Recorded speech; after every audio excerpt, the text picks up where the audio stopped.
Hi, I'm Donald Glover. Hi there, I'm Danny Pooty. I'm writer Hillary Winston. And Joe Russo. And those are guns. And that's Those are me paintball guns. wearing a Han Solo shirt. That Band-Aid on my arm, actual, gross thing under there. And Jim Rash actually had this outfit at home, and he brought it in because it saved a lot of money in wardrobe. It did. And it had paint on it, oddly enough. And so this opening was a transition of course, because this is Dan Harmon's show, we couldn't just do 2 episodes that were the Western. So we had to do another huge, giant genre, so this started the whole Star Wars. Yeah. So we just, we changed the lighting a little bit. We kept the handheld camera look because we still had to move quickly. But we went with fluorescence and sort of a wider throw on the lights the way that Star Wars movies did, more 3-point lighting than we were doing in the previous episode. Yeah. This is the hilarious Jordan Black, who is finally revealed as the villain behind the finale. This was fun for Donald and I to sit behind that desk the Yeah. entire time. Now, you guys missed my potential jump over the desk. You saw Donald's. I tried to remember the desk, and it was so awkward, and I landed on my wrist. Hopefully that'll be in the, the gag reel or whatever, because he slipped something fierce. Slipped, hard, and, right off. Because it was really slippery in there. There's actual paintballs everywhere. And we just shot at you guys with real paintballs there. A lot of the stuff has been augmented through visual effects, but on set we did have a paintball gun shot by a professional who would chase you guys around corners with real paintballs flying, and those things. That guy that's his job. That's his job. He works in a paintball store too, right? Rainy. Rainy. Yeah.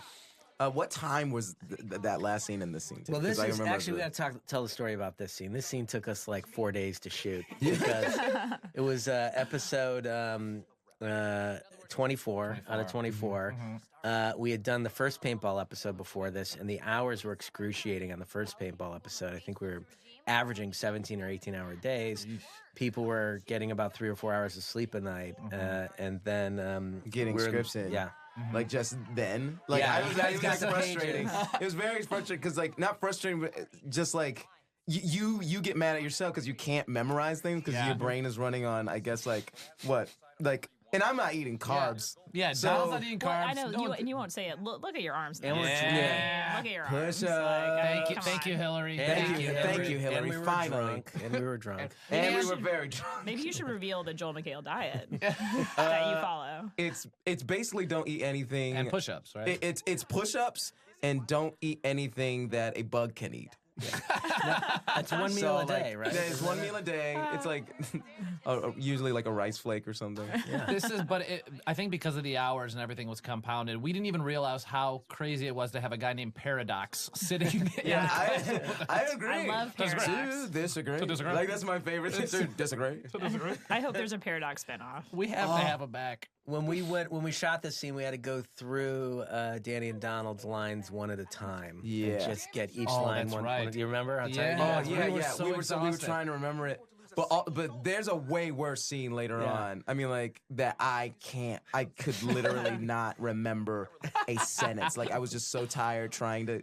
It was so bad. I was furious at you. Hillary's very demanding. Very demanding. This was a great, great fun thing, and Magnitude did such a good job with this. Yeah, he was. He's from the Harry Potter movies. Yeah, it's really weird that he's British. It's so weird. It's so strange because he does such a great impersonation of a black sitcom character. Yeah. A black, stereotypical, hey, pop, and then he's like, did I do that right? I worked with him half a season before I realized he was British. Yeah. I don't know about you guys, but in real life, I get a lot of pops. Yeah, I get a lot of pop-pops. Wasn't that the first thing we got at that panel we went to? Yeah, it's weird. Just have one thing to say. It's so not a catchphrase. It's a catchphrase again. Yeah. It's so not something you want to say. Pop is not really catchy. No. Well, I kind of just like about how we're in the middle of all these stakes here, and the one thing we can all agree on is pop. Yes. First off, pop. We know that. We got that down. I love this costume. I thought wardrobe did such a great job with Jordan Black's ice cream costume and him being evil with that waffle cone. But just it's so awkward. It's just put the legs in front, but the cone comes out protrudes out front. It's why would they do that? There's our man. There it is. Dude. We all go quiet, and then Chevy comes. Yeah. He's like, well, Dad's home. Don't look at TV. Look at him. He's a great villain. Greendale human beings, it is now clear that we have no choice but to team up and defeat City College. I also have no. I don't know. You just learn so much about him. Like it's just like, and it's just like he's scary and dark and stuff like that. From Dungeons and Dragons on. Like actual Chevy. Yeah. Well, we talk about it a lot. You can't. Star Wars is only as good as Darth Vader. You can only have a hero as good as your villain. And if the study group doesn't have an adversary, it makes it harder, one, to propel stories, and two, for you to define them against something. Yeah. And so the bigger the stakes get, the better your definition of the group and your understanding and your rootability for them is. Especially when he's one of our own, because he's within the study group. I wanted to like. Seeing the Louis Guzman. I know that was hard. It was just a great moment. That was hard to watch. That really I had to walk away from It really did break at styrofoam, so we threw in a little metal sound and slowed it down in post. But there's Dan Harmon. There he is. Look at him with a mustache. Boom.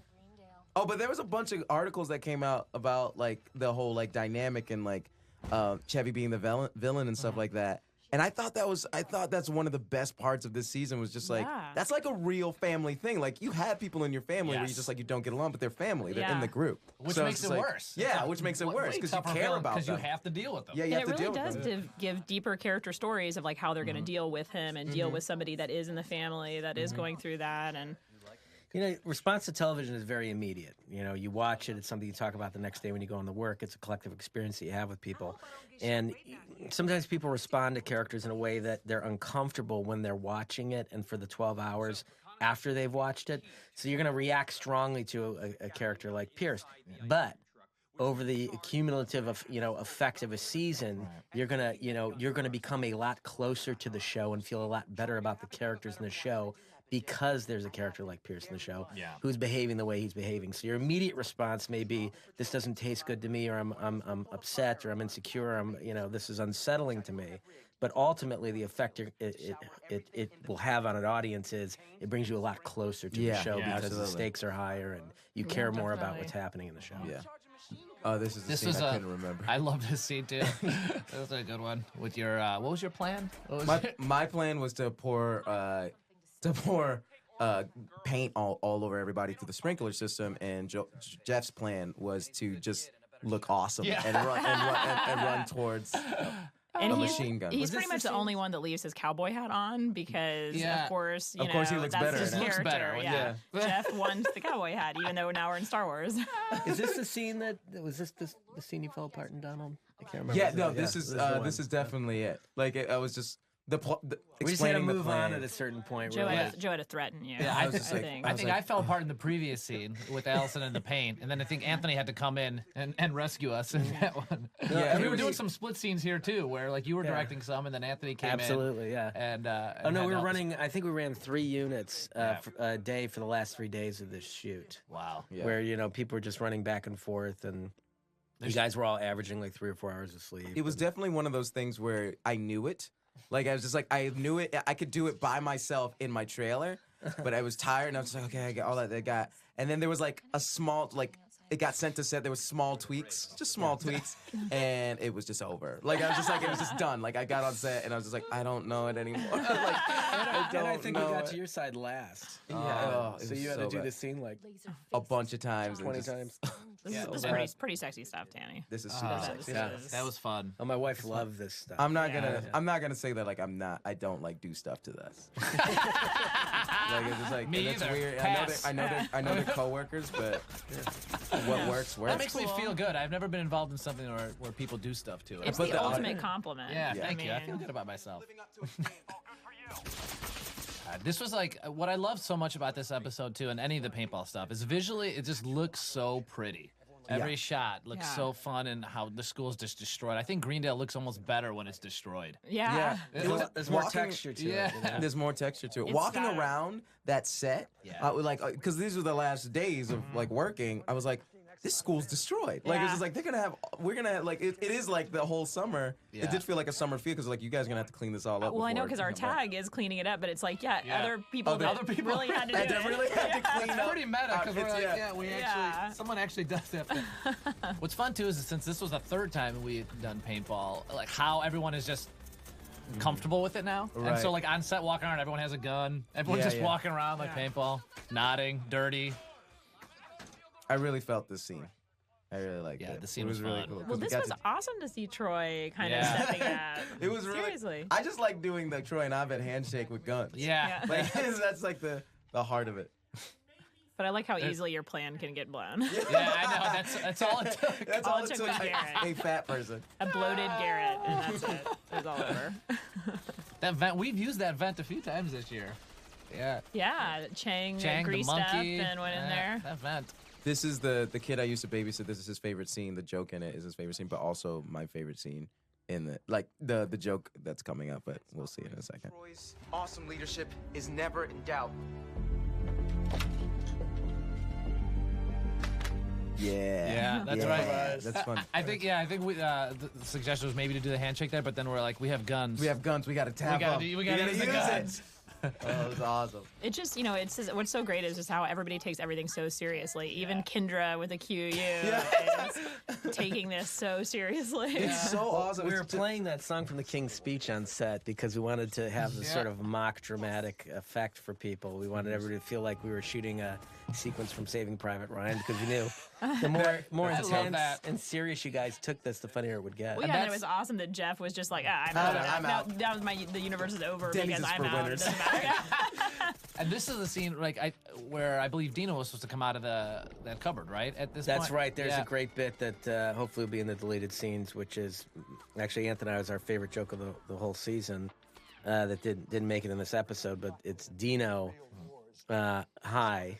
Starburns sort of high and says that he can save the group, and there's sort of this Indian spirit joke. He calls on Indian spirits too. Yeah, he's like spirits of the elders. The spirit of the elders guide me. Yeah. And then he gets up. He leaps out from behind the desk and approaches the stormtroopers, and it's shot in a way that that you can't tell whether this is real or it's in his mind. And of course, you find out at the end of the bit that it's in his mind and he gets shot. It's very funny. This shot is awesome too. This was. And I never got to see this live, so watching this on TV was fantastic. That was so good. We made that up about 1 in the morning on a Thursday. Because there was nothing coming at you. You were just like... No, I was just doing that, but you can feel the air. They were actually shooting. There was nothing in it, but you could feel the air. Really? It was really kind of scary because your eyes are closing, but you feel like going past you. I was like, if there's one ball in there, I could be blind. That's all that's all it takes. You remember we had ourselves in a corner of the library, and I think the script said Donald Troy gets shot as he runs out of the library. But we were trying to come up with something more dramatic, just to give some punctuation to the story that everybody's dying in these, grand ways, and sort of relating to a war film. And I think it was like 1 a.m. and we just made that up. And Hillary, you wrote that line, and yeah, it just felt like in that moment, especially because the way you had been playing it was so real and so just every emotion. It just felt like the right way to go. It was really fun to do that. Oh, and then this looks great. Oh, I love this. Yeah. Oh, and that's scary. For some reason, that shot scared me. Yeah, it is scary. Yeah, that was a really hard day of work for me. Yeah, but it was because it was actually, but it was interesting because all the paint was coming down everywhere, all of the stormtroopers, but none of the paint really hit us there in that shot. You can't really. We had to augment it because it missed you guys. So the fact you got that paint in your mouth. Oh my god! I was like, we're only doing this once. I gotta open my mouth. I thought, give this guy an Emmy for oh this. my gosh, it tasted so much like paint should taste. Like it didn't. And the paint, we still don't know if the paint was toxic. No, we still don't know. We asked her like, oh, what kind of paint is this? TBD, check it in 15 years. Yeah. I don't think I can have kids. Yeah. We did only get one take at all of these. Because it's just too bad. I wanted a couple more. It was like 3 in the morning, and we couldn't reset because you had to change costumes and wipe all the paint off the walls. It was never going to happen. So we had to put 4 cameras up, 5 cameras up, and just shoot and get whatever we got. And thankfully everything turned out. But it is hilarious to me in this how the extra guys who are maybe they're stunt guys that are shooting react when they're hit and it's just a paintball and they're like, we had been in that paint. I know it was like for a while at that point. Was it and all it was day? so dry. Yeah, all day because we couldn't get out of it because we had to shoot this later scene that'll come up later on. Tell the story about Allison. Oh yeah, Allison. I think Allison broke down at this point. She did because I think they. Because she's covered in paint. Yeah. And then Joel, because he was looking at her on the side camera and was just like, "You look really pretty." Like the lighting is like, "You look gorgeous." And she thought he was joking. Yeah. And she was like, "God damn it, Joel. You don't do this to me right now." He's like, "What?" You look really pretty. And then she was like, "I just thought you were kidding." And no. Poor Allison broke down. I think it was just a None lack of us had sleep. slept. Yeah, nobody was sleeping. Yvette slept on set. Yeah, that's for exactly 4 it. hours. Yeah, she slept that night. I saw Joe going to his car and getting a pillow out of his trunk. Oh my gosh. This is our Cougar Town crossovers coming up soon. Yeah. There's Busy Busy and Dan and Bird. Busy Phillips and Dan Bird, which was funny. They loved being there. It was just so interesting having them in the mix. I made them walk up like 7 times in a half hour, and then Busy was finally like, "You got us, right?" Yeah. We can go. They're so awesome. I missed the scene. I was so excited to see it on TV because I was at Fat Camp. But that's right. Yeah. That's right. This was the Saturday. We shot all this on the Saturday, the last day. On the last day. This was like a 23 hour day because we had to get everything. I think we started. Chimp fainting. Yeah. That's so great. I love this stuff because it's just there like they are. it's just like Busy there's and so Dan many Bird. little things. It's just like it was like a Simpsons episode where Every everybody's character's there. Every back. character's there, Yeah. and you know them, and you're like, oh, they're there too. Yeah. The anus fly going back up. Yay, It's so victory. great. Victory. Aw, We that's had been in sweet. paint, I guess, about 8 hours at Yeah. this point, maybe 10 hours. And it was stiff in your hair and was stuff. very Oh right? yeah, it was. Very, I was like, is this gonna come out? Like, it was weird. Final order of business. Pick a class we can all take. This- I watched the scene a couple nights ago and texted Dan, and I was like in tears. Like I just thought the scene was beautiful. It's so really guys, it was- Tremendous It way is to really- wrap up the season. It was Yeah. a really nice Beautiful. scene. It was real. You did feel that way on set. Yeah. Like it was just like it was kind of like sad and weird and It felt like graduation because did feel like everybody's graduation. back. Everyone's there. All the characters are around. Everyone has a gun. But Feels like also, it's just like graduation. you can see how everything's different but the same. Yeah. Like not only like metaphorically, but Especially physically. then it takes it up a notch when Chevy walks in. yeah. And this is one of my favorite moments of his all season. No Yeah, question. I think absolutely. it's great. some of Chevy's best acting. We were this we were season. talking about that on set when he was doing it. I was like, oh my Whoa. God. And no one wanted to say anything. All of us were no, really we silent were really because silent. we're like, It's so good. It's And so so good. we're like, Yeah. oh my, Chevy's killing it. And it was 1 in.morning when he did this, which is typically not. Not Chevy. Chevy's Yeah. like awesome hour. Yeah. But he was like, oh, like man, he was on it. yeah. He's very confident in it. Yeah. I've never been friends with anyone here more than a semester. Probably for the same reason I've been married 7 times. I guess I assume eventually I'll be rejected, so I, test people, push them. Music. Really We're all helps. crying I right now, by the know, way. it's You just can't see tears it. everywhere. Yes, I admit it. But this place has always accepted me, sickness and all. This place accepted all of you. Sickness and all. It's worth thinking. That's a huge reveal. That is a huge He's been here for a long I time. know. And you're right.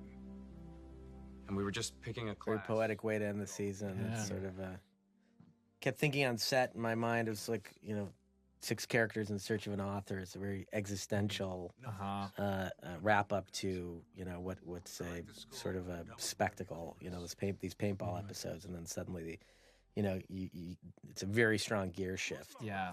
And then they, to reveal that they think they're in control of their relationship with Pierce, and then for Pierce to have Right. the confidence to say, no, you know what, maybe this is time I make my exit. That was a huge shift because I think we always felt like, oh, we can kind of manage him. We can put him in the game in Dungeons and Dragons. We could do this. And this is the first time where we were like, whoa. Yeah, and it felt good to see a character, even who has been a villain, somehow, stand up for themselves. No, in it a is way. like it's totally like a family where you're just like, And Yeah. this shot, oh my God, this pull away. I I mean, this was know, when I I was love that. literally in Such my a house with my cats, like tears. And such then a the- slow pull. The this is with the tile falling from the ceiling at the Yeah. very end.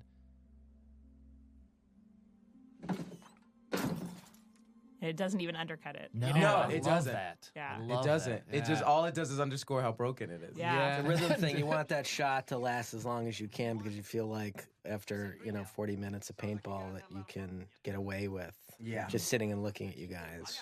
Jerry Minor, hilarious. so Jerry Minor. funny. Yeah. Remember him from when Donald became the plumber?